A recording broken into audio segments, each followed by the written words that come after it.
I am about to blow your mind with these chocolate chip cookie dough brownie.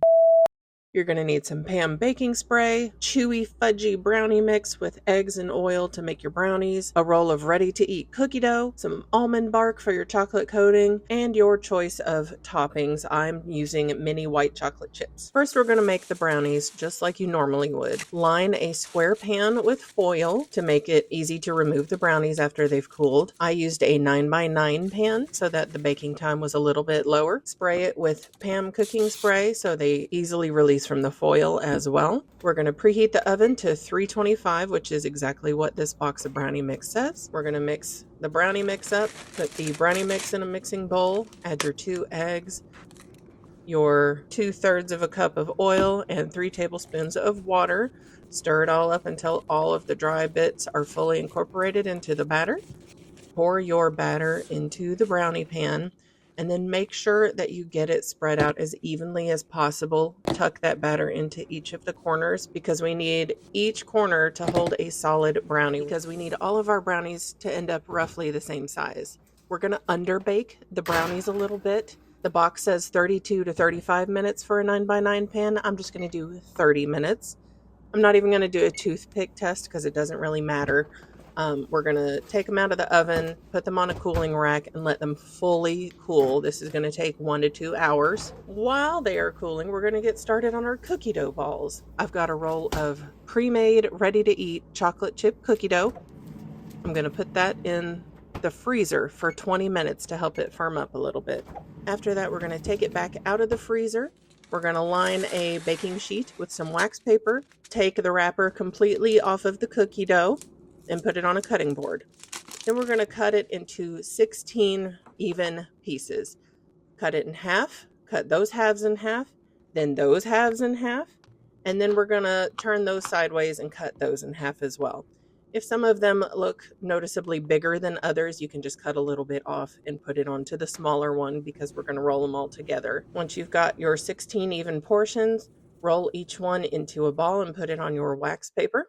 Once you've rolled all 16 balls, you're going to put the pan back in the freezer for up to an hour so they can get really nice and firm for the next part. Your brownies should also be cool. So we are going to lift the brownies out of the pan with the foil and put them on a cutting board. Then we're going to cut this into 16 brownies. So quarter it and then quarter those quarters and you'll end up with 16 even brownies. Then we're going to get our cookie dough balls out of the freezer and start wrapping the brownies around the cookie dough balls. So you're going to have to smash a brownie in your hands. You will get messy, your hands will get oily, and that's okay. That's part of the fun. Once you've mashed your brownie down as flat as it will go, put a cookie dough ball in the center and then form it around the cookie dough ball until it's completely covered. If your brownie is properly underbaked, this should be easy to do. Once it's fully covered, roll it in your hands until it forms roughly a ball shape. It's okay if it's not perfect. We're not going for perfection with this recipe. So keep doing that with all of your brownies and cookie dough balls. I highly recommend wetting your hands with water every once in a while. This will help keep the brownies from wanting to stick to your hands so that they're easier to wrap around the cookie dough balls. Once you have all of your cookie dough balls wrapped in brownies, we're going to put that baking sheet back in the freezer again for about 20 to 30 minutes, just to help them firm up a little bit. We don't want them too cold though, or it will be difficult to dip them in chocolate without the chocolate getting too cold too quickly and seizing up on us. While those are freezing, we're going to chop up some almond bark. I started with 12 ounces of almond bark. I ended up using a total of 18 ounces of almond bark to cover 16 of these cookie dough brownie bombs. Once your almond bark is chopped up in a bowl, microwave it the first time for 1 full minute. Take it out, give it a stir.